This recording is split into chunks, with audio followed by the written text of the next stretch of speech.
Welcome to the Up Zone, where understanding politics is made simple. I am one of your hosts, Tisha S. Waddell, former city council member for the 3rd District in the city of Fayetteville, North Carolina, and our other host, Mr. Elmer Floyd, former House Representative for the 43rd District in the state of North Carolina. It is the season to reschedule and shift things around, Mr. Floyd. And so we are recording early today. How are you on this beautiful Wednesday morning? Tuesday? It's Tuesday because Tuesday. got to get to the mall, teacher. I got to go to the day. I got to go today or tomorrow because I love the rush of the atmosphere of shopping the day before Christmas. So I got to get to the mall. So I hope that we can end this early today so I can get to the mall so I can spend We my absolutely are going to end this early today because we both got stuff to do. But let me tell you something, the mall is much different now, Mr. Floyd, than say even 10 years ago because I think a lot of people are doing online shopping.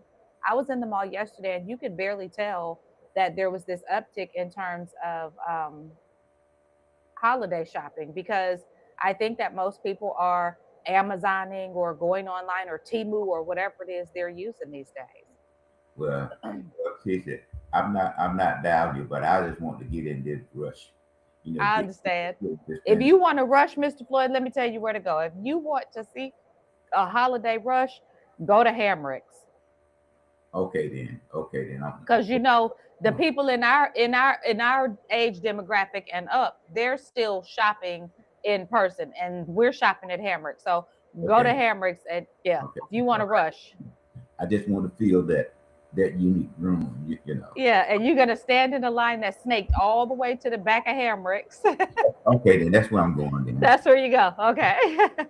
Now there um, used to be a place in Goldsboro that is no longer in operational. So if okay. I do that, you can visit me over there in Goldsboro. Okay, got you. I Okay. got you. So you know what Goldsboro was considered a What was mental Goldsboro considered? a mental institution. That makes a lot of sense now that you're saying that. I've encountered that. That makes a lot of sense. That So makes a lot of sense. I almost said something slick, and I had to be cautious because people have children, and their children take stuff personally. But okay. Thank you for that. okay. Now let me give you the announcement there, G. Yes, Uh, sir. don't forget the Kwanzaa is going to be the 20, I think it's the 27th, and it's going to be at Seabrooks, and it's free Okay. admission. And don't forget the New Year activity that's going to be at the Roman Street Park. And Tish, I know you and Larry do not participate, but please limit your water into wine intake concept because if you don't, then you will be helping our educational system and our criminal justice system with costs and fine. Yeah, because So those court costs. I wish that would avoid that because some people teach say that if I buy a fifth of liquor, I'm not gonna leave it at John Doe house. I'm gonna drink my share because he won't wake up in the morning and drink what's left. So that's So how in you so in layman's terms, you are telling our people, please don't drink and drive. and don't drink and drive. Now I attended the Fayetteville Press uh, Christmas party. and the most unique thing happened that teach it was packed crowd, but one unique thing happened. I sat at the table with a mother and a grandmother, okay, and the Okay. little girl fell in love with me. Mr. Floyd, you're easy to love. I know, but she Alexander loves you. You're easy to love. but I she shocked me. She wouldn't go to her mother. She wouldn't go to her grandmother. She sick. You tell that little girl that Alexander said back off of his granddaddy. Yeah. But she just felt it. We walk. She want me to walk around. She want, Yeah. But I enjoyed it, and most of all, I enjoyed her. But those Yeah. are the announcement, Tish, and if we go back and look at 2025, and ending with Judge Stokes' decision today, and those that Yeah, filed. we're going to talk about that, but before we, because I have a unique position on this, and before we even get into that, I'm going to give some disclaimers. But Mr. Floyd, let me say this: I do want to recognize that 2025 held a lot of it held a lot. This year held a lot. And I know we always say that every year comes with a lot of stuff, both good and bad. But this year, there were some challenges and there were some lows and there were some highs. And I'm really looking forward to, and maybe that's what you and I can do, sit together and put our heads together and talk about some of the highs and lows of 2025 so that on next week we can really talk about what this year was all about for Cumberland County and the city of Fayetteville. But Mr. Floyd, I do want to say, as I always do, that I'm very appreciative that you provide me the opportunity to do this podcast with you week after week. So thank you for that. And thank you for Taking medication today. listen, I am never medicated. I'm just naturally effervescent. And and Mr. Floyd, I want to say this because we've never really touched on it, but I do want to say this. Um, we went from we went from a table of four. You know, it was me and it was you and it was Ted Moan and it was Troy. um, Troy Williams. We went from a table of four. Well, we started off three because we didn't have Ted at first, and then Ted would come in occasionally, and then we lost Troy, and and then tragically we lost Ted. And Mr. Floyd, I'm just so grateful that in all of it, we've still managed to continue to show up and do this podcast week after week and be committed to helping the people understand making politics simpler. Chief, let me say this, Chief. You know, Alan Rogers, I forgot. Alan Rogers this year won 4 murder cases and had one dismissed. And that, to be an African American attorney, is remarkable. And one thing that Alan does every quarter, he gets the whatnots and carry Hmm. the whatnots out for lunch and get a understanding of what are the vibes and the feeling in the community. And the Yes. last thing, did you watch on the or heard yesterday the radio program on the local radio station reviewing one of the candidates for county board of commission? No. Which candidate were they reviewing? They was it was commissioner, former commissioner Charles Evans, and it was being interviewed on the local radio there. Was it And on WIDU or on FNC? Because yeah, I can go back and find it. it was on WIDU. You need to Okay. go back. You need to go back and listen at that interview. That it was unique, remarkable, and unbelievable. In a good way? Unique, remarkable, and unbelievable. You know, Well, yeah, okay. I will go back and take a look at that. So, it's but unbelievable. I do want to Unbelievable.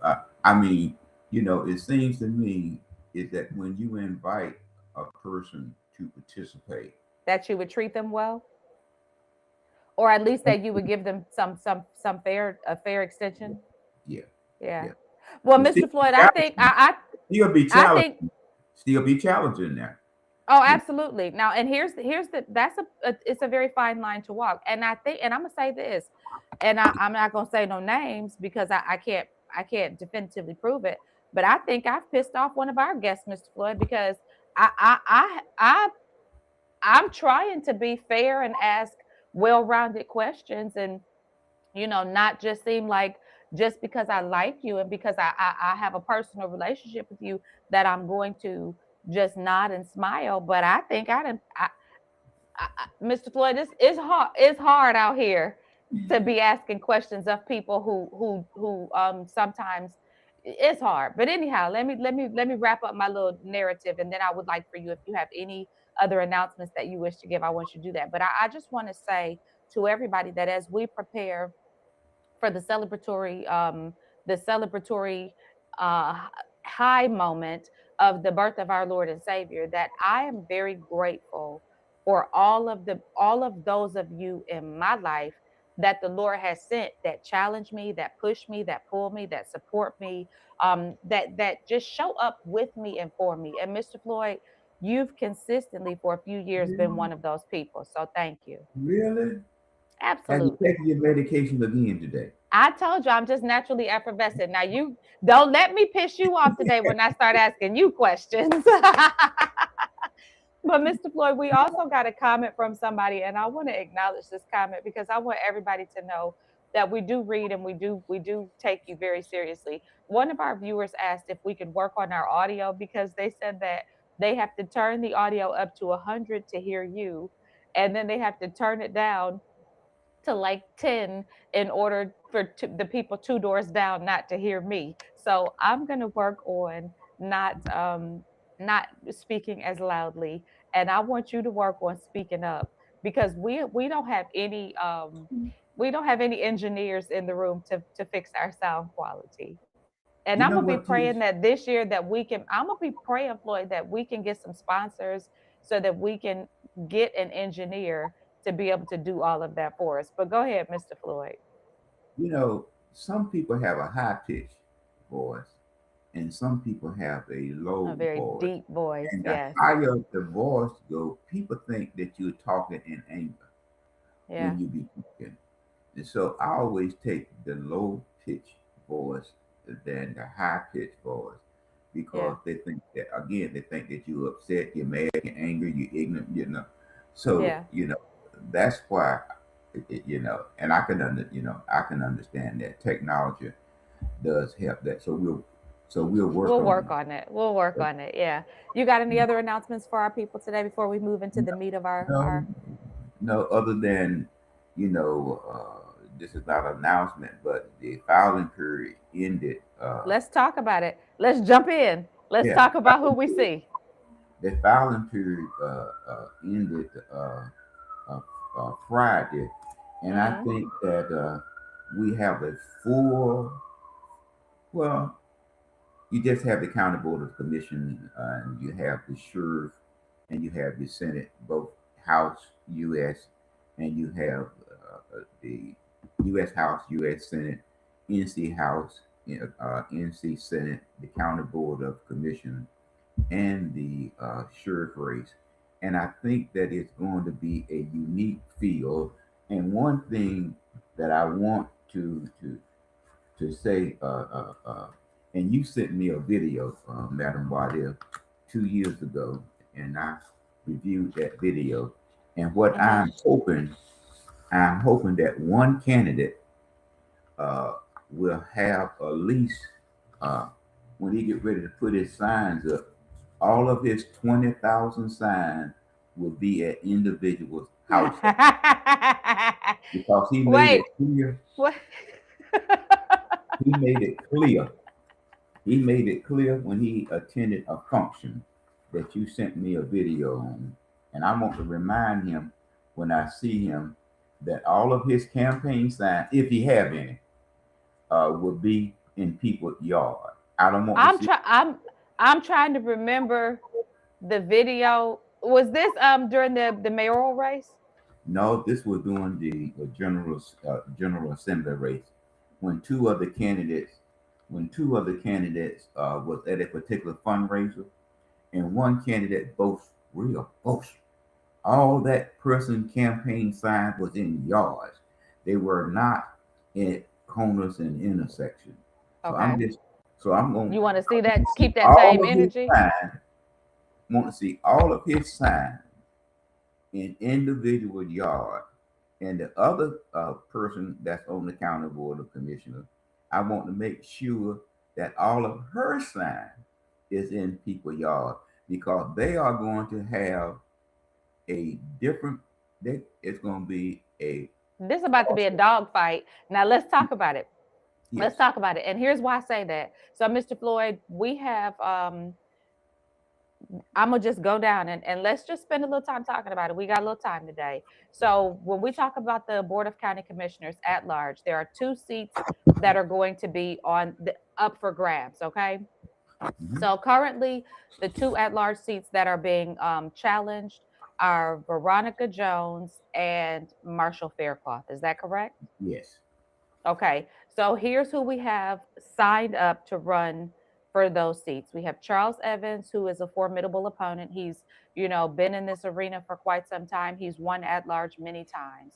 We have Tony Stewart, who has won at large before, and then suffered a just a really tough defeat in the midst of some personal stuff that she had going on. And then we have Marshall Faircloth, who also has served in this capacity for quite some time. Veronica Jones, who was seeking her second term, and who was the highest vote getter of all of the county commissioners in her inaugural race. And then we've got somebody, William Took Wesley. I'm not sure who that is.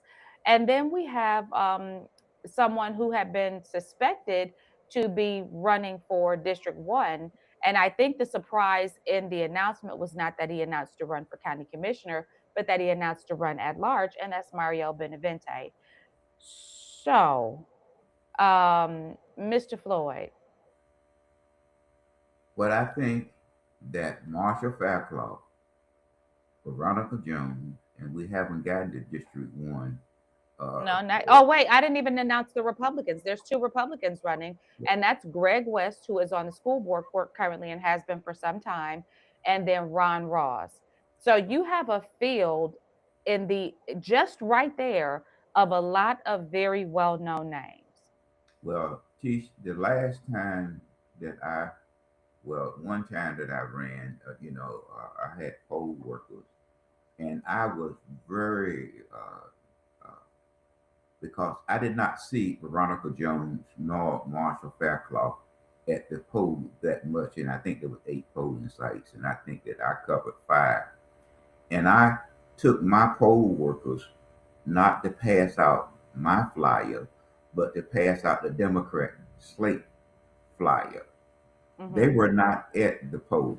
They did not. Well, let me say they visit the poll, but they did not campaign.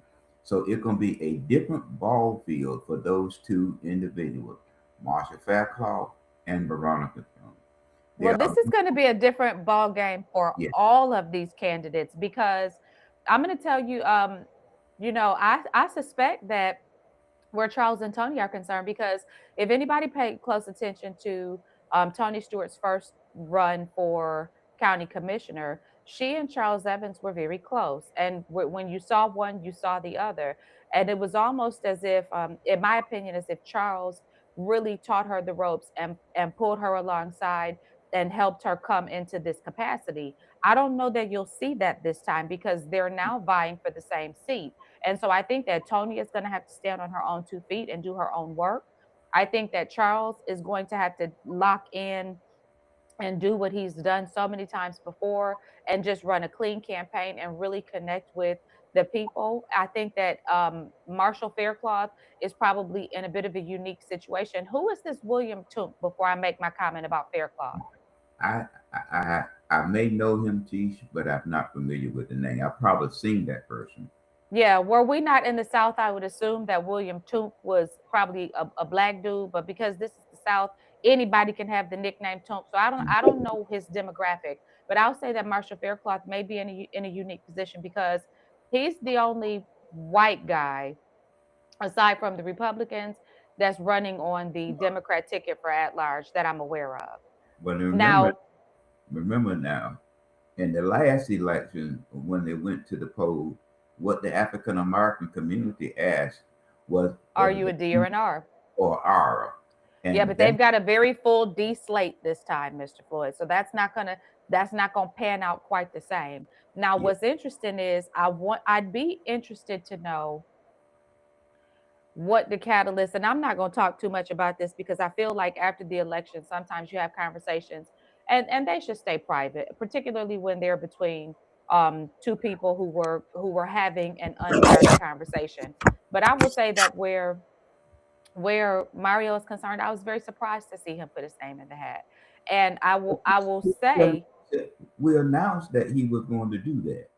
I did not announce that because based upon I know what Rumorville was saying, but I was basing what I was saying off of what a direct conversation that I had. So I was surprised by that. Now let me say this. Here's what's interesting as we talk about people riding other people. I think that Veronica Jones. I know you said that she ran off the slate card, but I'll say this: there were other Democrats on that slate card who didn't perform as well as her. I think that one of Veronica Jones's strengths is she has always been a community. Um, she's always been in the community, working in the capacity of getting somebody elected, and that somebody is someone. I love how you're laughing, but you know what I'm talking about because that somebody is now running for Board of County Commissioners District 1, where there are 2 seats available. So, where there are 2 seats up for grabs. So, one is being vacated by the incumbent, who was Commissioner Jeanette Council. She is leaving her post after quite some time, and Glenn Adams is being challenged by one, two, three, 4 other challengers. So we see Sheila Cuffey filed, Larry Wright, who is the person that I'm talking about, who had the benefit of Veronica Jones working with him to help him get elected all those many times And on the. who else? And who else? I'm about to tell you. So we got Terry Thomas, Gary Murray, and Glenn Adams. I don't know Gary Murray and I don't know Terry Thomas. I think this is going to come down to a battle between Sheila, Larry, and Glenn. So I think I have an opinion about who I think will be successful in this race, but I will reserve my opinion until I start seeing performance in some of these debates. But I'll tell you that See, when Larry did not have. the debates doesn't. I mean, the debates are good. Teach. I think they are good. You know, but the turnout for the debates.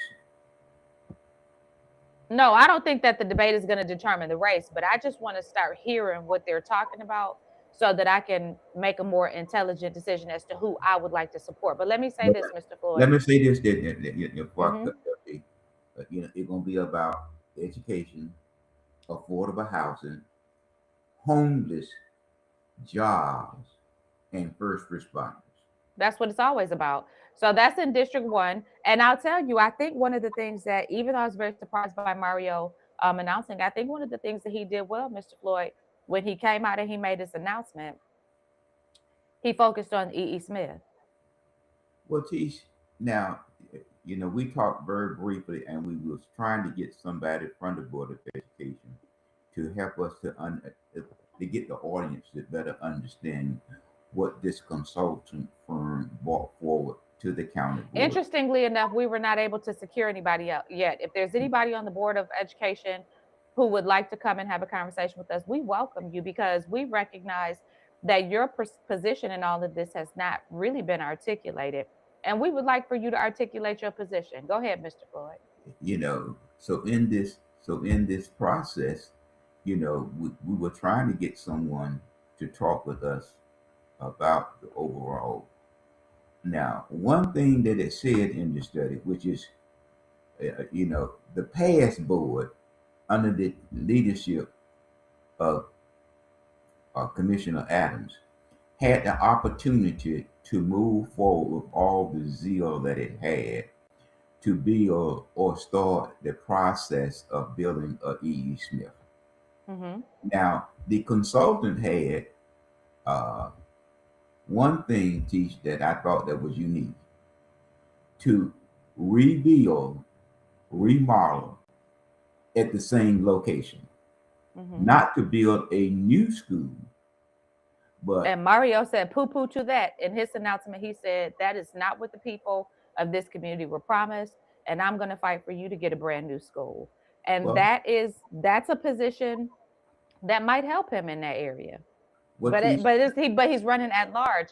He's not running in District 1. I think that would have been a successful platform for District 1. I don't know if that will yield the success that he thinks it will across the entire county. let me say this, if I can advance it forward, advance it back. Uh, uh, it, you have a relationship and still have a relationship with members of the city council. So if you could speak with them, please asked them to do two things: improve the appearance going into E.E. Smith off Jasper Street. Okay, that's the second. First, the second is that your colleague bought property at the beginning of Murchison Road for economic development, and you got $100+ million facility down the street that is doing a marvelous job of rebuilding and vacated the Bronco Square to bring it up the standards. Now you have your colleagues, the city of Fayetteville, wants to put additional affordable houses before you get to the university. But you bought the land for commercial. Now you're gonna change it because some investor said that he wants or she wants to build affordable houses. Well, Right my on the other understanding is, side, Mr. Floyd, that they needed another affordable housing project in order to you qualify just for the mentioned dollars that you just mentioned it. What word did you just use?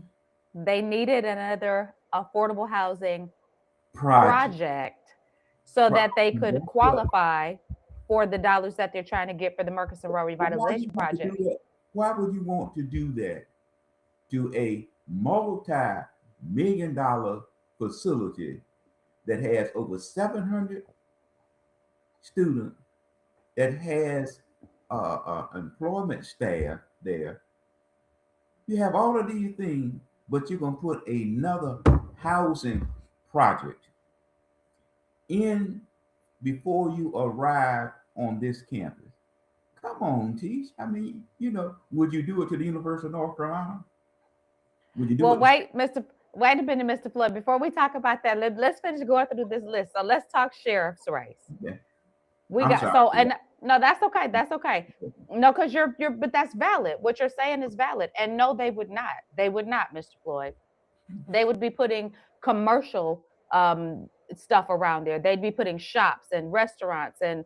and bars, and that's what they'd be putting around there. So I think in District 1 we are going to see we're going to see some hits in that one. So let's talk sheriff. We've got 4 people running on the Democrat ticket: Demetrio Perez, Jonathan T. Morgan, Troy McDuffie, and Joe Baylor. And then Republican LaRue Wyndham. So if you recall, Troy McDuffie is who has the backing of our former sheriff. Um, and we've got a whole podcast about that if you want to go back and watch that. I think this is interesting. So as much as we hear about people being upset with with the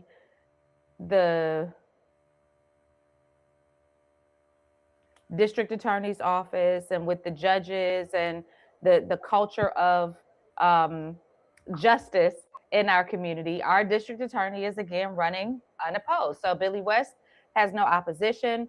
Our clerk of Superior Court, Lisa Scales, is running unopposed. So congratulations to the two of them on their reelection. We see now this is interesting. Um, I ran into him at the post office not too long ago. Um, and I want to point out something when I say this. So, Stephen Stokes is running to be elected as the Superior Court judge for District 14A. He's currently the incumbent. He was appointed to the position, right, Mr. Floyd? Yeah. So he's running to be elected now. And he is facing opposition in Rob Hasty, a Republican. Um, we're going to talk about Judge Stokes in a little while with one of the stories that we have where the dams are concerned. And I want to mention that when I ran into Judge Stokes, I noticed something interesting that when I read the article today popped back into my mind. So what I noticed, he was sitting in his vehicle, and when I came out of the post office, and this was at the post office on Green Street, when I came out, I saw a vehicle. I won't describe the vehicle because I think people deserve privacy and as much as they can have it. But when I came out, the license plate of the vehicle caught my attention because the vehicle was one color and the license plate was very loud on the front of it, and it was a Kappa Alpha Psi license plate. And so I saw that, and then I was getting ready to get in my vehicle, and I happened to look up into the window of the vehicle as I was walking past, and I saw Judge Stokes. So I stopped and I chatted with him. But I remembered that when I read the article that we're going to talk about today, and I'll tell you why when we get there. So when we talk about the judges, Mr. Floyd, interestingly enough, several of these seats are unopposed at the Superior Court level. Alicia Flowers' seat is unopposed. Lou Oliveira's seat is unopposed. And if I recall correctly, wasn't Lou Oliveira? Isn't he just now running for this seat? No. He's been in the seat.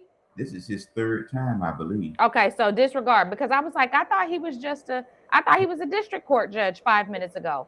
So he has been a Superior Court judge for a while now. Wait a minute. Now, I think he was in the district. I'm not sure, but this is his third term as a judge. Yeah, he's not the incumbent. He's not listed as the incumbent. So he is running for a seat that is unopposed in the Superior Court. Okay. Which I find extremely interesting because you come up from the district court level. But that's like if I would have run for mayor unopposed, and I'm coming. Teach, come on, Teach. Attorneys are smart. Okay. I'm going to touch on that. We're going to touch on that, Mr. Floyd. We are going to touch on that. Give me just a moment. We're going to touch on that. So we also see District Court Judge 14, Toni King, running unopposed. She is the incumbent. Frances McDuffie Britt running unopposed. Now, Sherry Miller and Jamil George are running for District Seat 14, which I think is the seat, District 14, Seat 3, which I think is the seat that Lou Oliveira was coming out of, if I'm not mistaken. Tracy L. Henderson's running unopposed. Sherry Siler Mack has opposition. Brene Orozco is running against her, as is Jonathan C. Strange. Rosalind Hood, is running unopposed, as is Caitlin Evans. I will never forget how the Democrat Party did Caitlin Evans. Now let's talk about the judges. You are right, Mr. Floyd. Lawyers are very smart. Here's what I heard somebody say when I was listening to a YouTube video yesterday, and it made me go, you sure are right. They said two things. They said that that a judge once told them that if you know the law, you don't have to break the law to get what you want. And I thought about conversations that I've been having surrounding our community and the appearance of unethical behavior.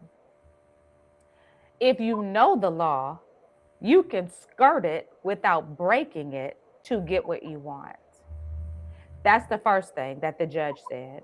The second thing is they said the reason we will never see wide sweeping reform in our criminal justice system is because attorneys are not willing to press the judges where the law is concerned because they know they're going to have to come before them and they do not want their lives made difficult.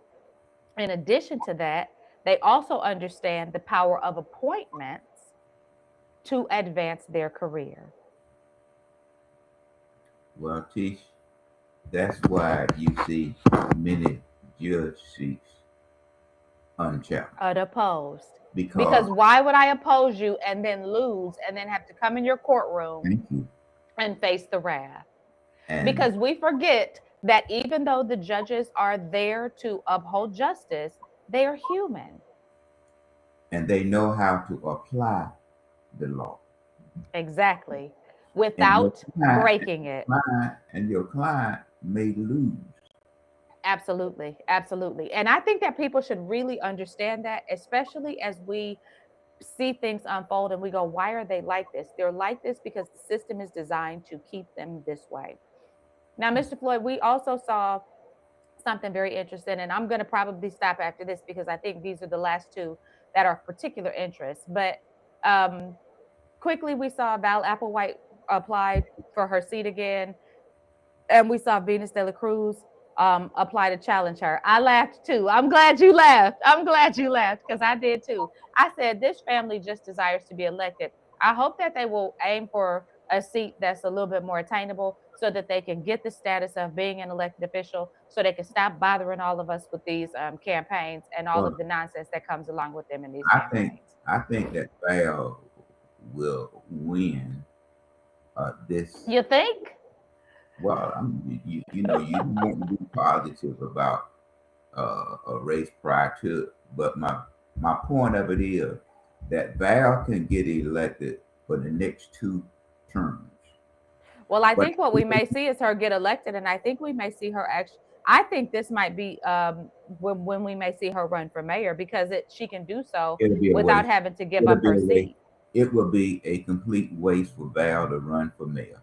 No disrespect, but when we look at politics, itself, because back when we was dealing with the issue of driving while black, Val was not one of those members that supported that effort.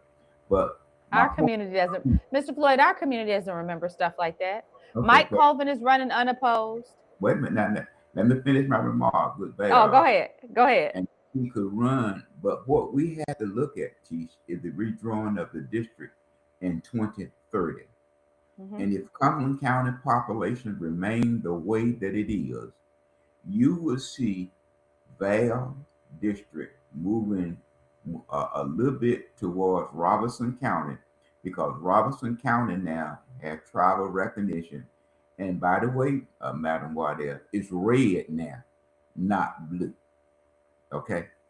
So that would take away that voting strength that Val had in Cumberland County. Now, in 2030, you may see Cumberland County lose a half representative, Hmm. meaning that we will have 3 representatives and a half, and that person will be somewhat into a red county when Hmm. they redraw to 2020 because our population has remained stagnant. So when they draw the district is based on whatever. The district this time may be 95 or 97,000. So if that's the case, we don't have that kind of population to maintain 4 districts. So Right. you may see Francis Jackson, or you might see Michael Coleman being pushed into a red county. Now, the Right. reason for that is that the governor has zero control over district drawing. We, Right. so, that's just my little 2 bit going forward. Now, just want y'all to recognize that now. They can win up until 2030. Yeah. And then after 2030, we we will lose representation. Yeah. So, well, State Senate District 21, Paul Taylor is running against Tom McInnes and Ray Daly. Tom McInnes is the incumbent. Again, Mike Colvin is running unopposed. For State House District 43, we see Janine Ackles and Ronald Pittman put their name in the hat. They're running against incumbent Diane Wheatley, and Clarence Goins Jr. is challenging her from within her own party. Now he is, I'm sure, being put up against her as a challenger because of her support of me in terms of the mayoral race with the PAC that endorsed me. And I will tell you this, and I want to say this to everybody, so there's no ifs, ands, or buts, no questions. Nobody come to me and ask me nothing stupid because I'm telling you now, you hear it, and I mean what I said. The same way that Diane Wheatley came out and publicly supported me and said that she felt like I was the best person for this position, I've already told her that she can have my support in this election because if you support me and I think that you are capable of doing your job, I will support you. And so that is what it is. Now, Mr. Floyd, and I'm not, and that is for all of the people in the community who want to do the. I told you, look at her with the Republicans. Yep, look at me because that is somebody who put her own seat on the line to support me as a candidate for the mayor of this city. She felt like I had good vision. She had felt like I had good leadership skills, and she was willing to put her neck on the line. And I appreciate that. And Mr. Floyd, you know, like I know, when somebody is willing to face political consequences, you don't take that lightly. Well, let me say this to you. My thing of it is that if you don't fight for yourself, mine is different than you. If you don't fight for yourself, I'm not one to get behind and be one of your supporters. I'm telling you that up front.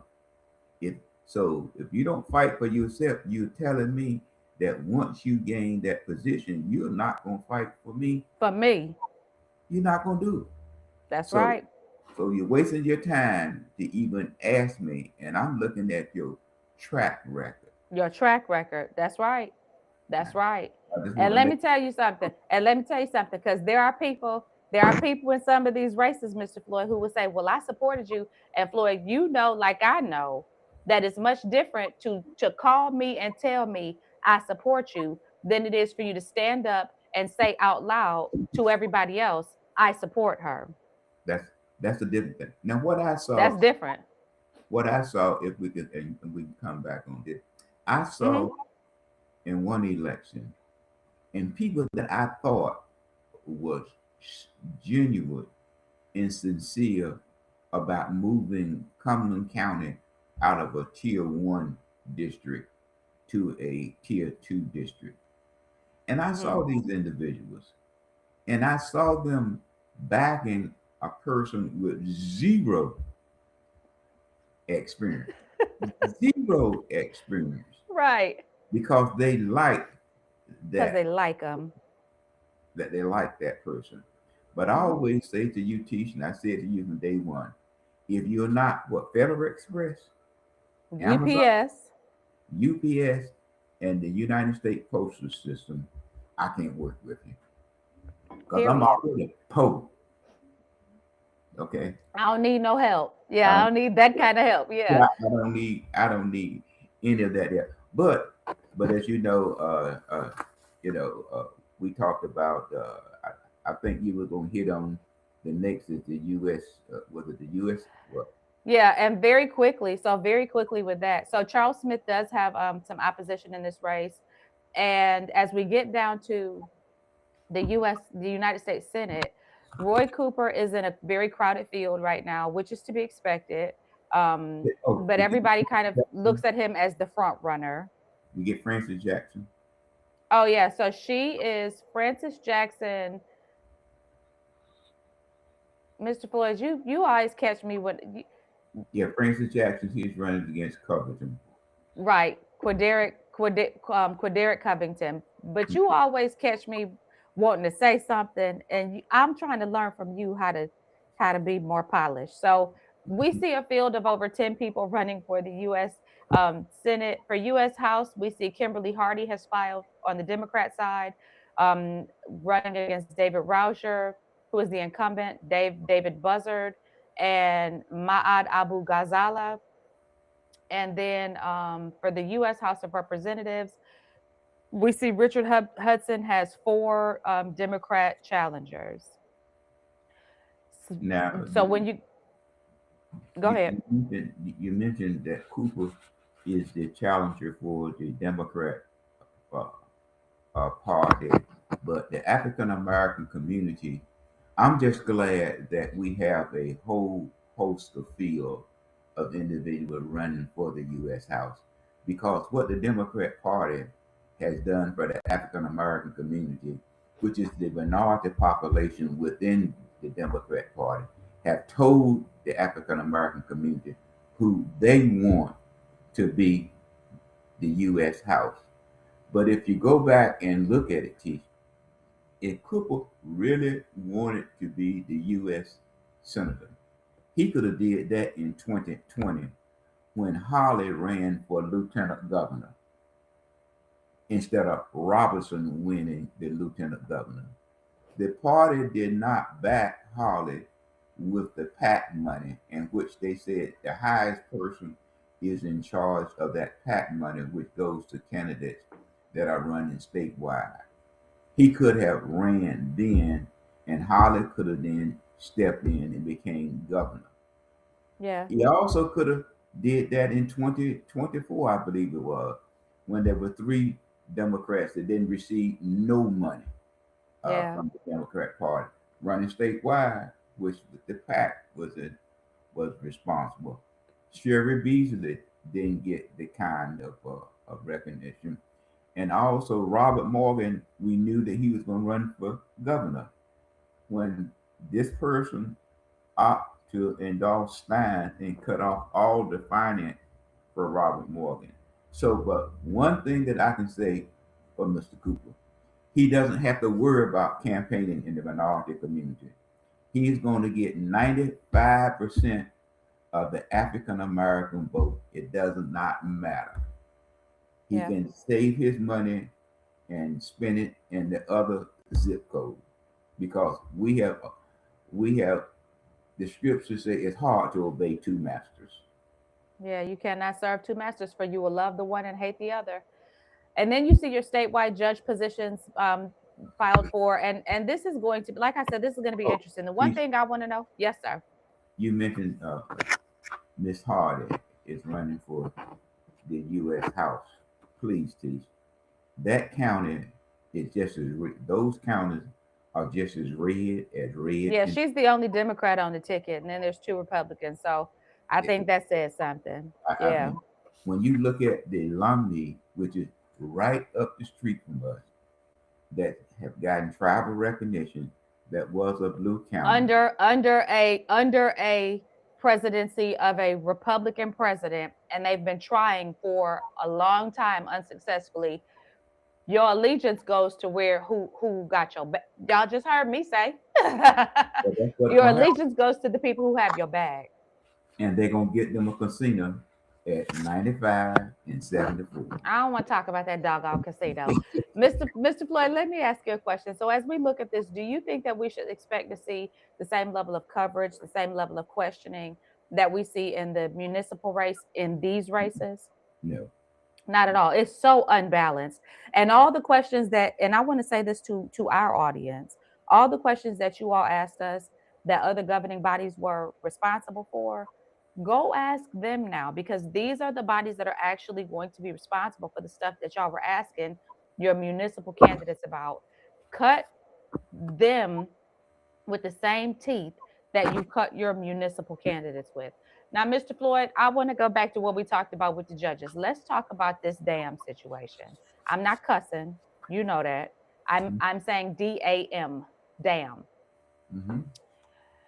Mr. Floyd, so there's been a turnaround in a decade-long case, and it is turned around in favor of the city. Well, And it was at the hands of Judge Stephen Stokes that it was decided. Now they were going through a jury trial. In the process of Right. And suddenly Judge Stokes issues a decision. And his decision is in favor of the city and says these dams are not going to be able, essentially, no, we're not going to do what you've been asking us to do for the last 10 years. And that you've tracked through these different courts at different levels, not going to happen. So when I read it, before I even got to because I started reading, I didn't see a name of a judge. I said, this is some bull before I even knew who did it.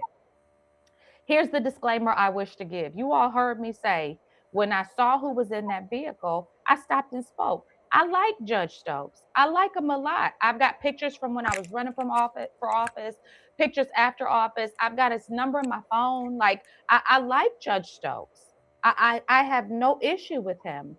But I asked you this question, Mr. Floyd. I said, how much influence do these fraternal organizations have when it comes to shifting decisions? And I told you, I said, I'm asking you this rhetorically because I know the answer, because I've had people, and I told you offline, I'm not going to say who, because it's not my business to tell their business, but I've had people tell me how these relationships work. So that tag came back to mind instantly, because I don't know if our audience knows this or not, but our mayor is also a member of the same organization.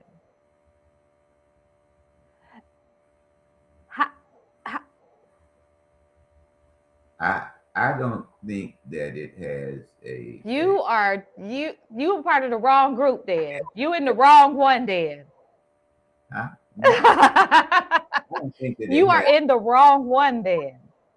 But what surprises me was how quick the decision was made when you in preparation for For a jury trial. a jury trial. But the thing that the outcome of that, And with no substantiating statement. That's what blew me. I was like, so here's why I did this. well, I think that as I think what his name was Young said that we have a unique government. That's not what he said, Mr. Floyd. That's, That is not what he said. well, I'm That just is not what he said. You I know want that's not what he said, Mr. Floyd. what he said something would start with a C. But You want me to read to you what he said? yes, for the audience, but I'm just saying it's unique. You said yes for the audience. Okay, let me read it to you. Yeah. He said, Young was more blunt. Fayetteville is probably, this is in quotations, Fayetteville is probably the most corrupt city, he said. All of us were just in absolute shock and disbelief. I think the anger is even more than it ever was, an anger of realizing just how corrupt this city is. That's what I said is unique. I didn't want to say what he said. I just want to give the person, Do you remember? I don't know if you remember this, but we had her on our podcast after she did it. Do you remember when Shaquilla Ingram said, "This is the most corrupt ass board"? I can recall those words. Okay, and do you remember when Tisha Waddell resigned from her position and she alleged unethical and possible corruption on the Fayetteville City Council? I can recall those words as unique. Okay, I can recall those words, but what and we just want an explanation because I'm not going to accuse Judge Stokes of being corrupt because, like I said, I like him, but we just want an explanation. It's going to be appealed, and then to that part, would have to be explained, as it moves forward. But the thing that bothers me, Tish, is that the city can channel water into an existing stream. And say you can't prove it. But here's the thing, because that's what they said in the article, you can't prove it. So here's the thing, Mr. Floyd. I think when we look at Judge Stokes, and I think when we look at all of the judges, we do well to understand that. I'm going to go back to what I said at the beginning of the show, at the top of the show.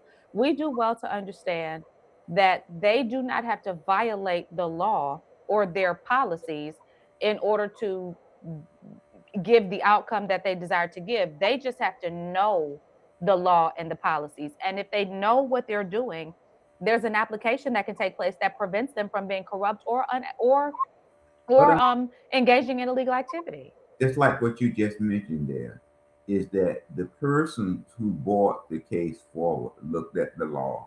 The judge himself made a decision, as you mentioned, based upon the letter of the law, that he made his decision. And these lawyers are not going to, even if it's your lawyer, they're not always going to push, even if they know that they can push and win, because they're looking at what's to gain down the road or what's to lose. Well, so everything, this system is rigged against us. And when I say us, I mean those of us who are not in the element of the law. That's why don't expect, I always say at the end of this podcast, you cannot have justice apart from righteousness. And there's no righteousness apart from Jesus, because at the foot of the cross, everyone is treated equally. And we all recognize that no matter how we can twist or pervert something, we're going to have to answer for it. So you, Mr. Floyd, I'm not surprised. Let me say this to you. Tish, we're involved in our community in a zoning matter. Yes, sir. We have went before the zoning commission, and we had one delay there. We going again. We have been to the city council three times, and we have a hearing on the 27th. In between that time, the developer hired someone to represent them in this matter. Yeah. Who is also, is he a Kappa or is he an Alpha? I think he's a Kappa also. He's a Kappa also. I'm not sure, but they hired. Yeah, I'm like 98% sure that he is also a Kappa. I'm gonna tell you, it's something. I'm not any of that. I've not done any of that. I talk about this all the time. I'm fascinated by all of it because I'm always fascinated by how moving parts work. And so I will educate myself about all types of things, not because I desire, but because I desire to know. I'm a curious person. And as I've gone through the process of being curious about some things, I am learning that there's an infiltration that many of these, I've told you before, Mr. Floyd, my great grandfather was a high level Mason. My great grandmother was a high level Eastern Star. There's a culture in all of this that does afford access. It affords leverage.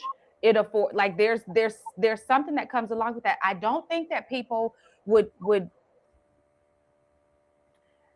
I don't think people would be surprised to find out that these relationships transcend just the idea of brotherhood or sisterhood. I don't think that people would be surprised to find that out. And I think that many of us suspect that and are challenged by that, especially when we see how these relationships continue to sort of play out in the public, even though they're considered behind closed doors and behind the scenes. Well, Tish, my thing of it again, as I spoke to this person, Mm-hmm. I said, I don't blame you because you are there representing a client and you are in a organization to make money. Okay, so I understand that, but it goes back to what the gentleman said there. It depends on, and I just hold my hand up like this so that you can get an idea about. When Young said corrupt, and I want to double down and say I think that these people are smart enough to not have to be corrupt, which is why I always lean on ethics, because I think that there's a huge difference between, like, corruption is illegal. You can be unethical and not do something illegal because Well, ethics are a moral construct.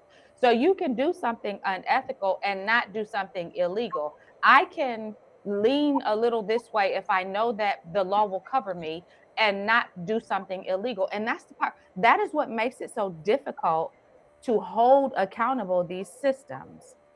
well, Tish, you have to be involved, in it. But what we fail You to, do. So no, don't rush past that. Don't rush past that. Say that again, because I think that that's the part. That's why we do this.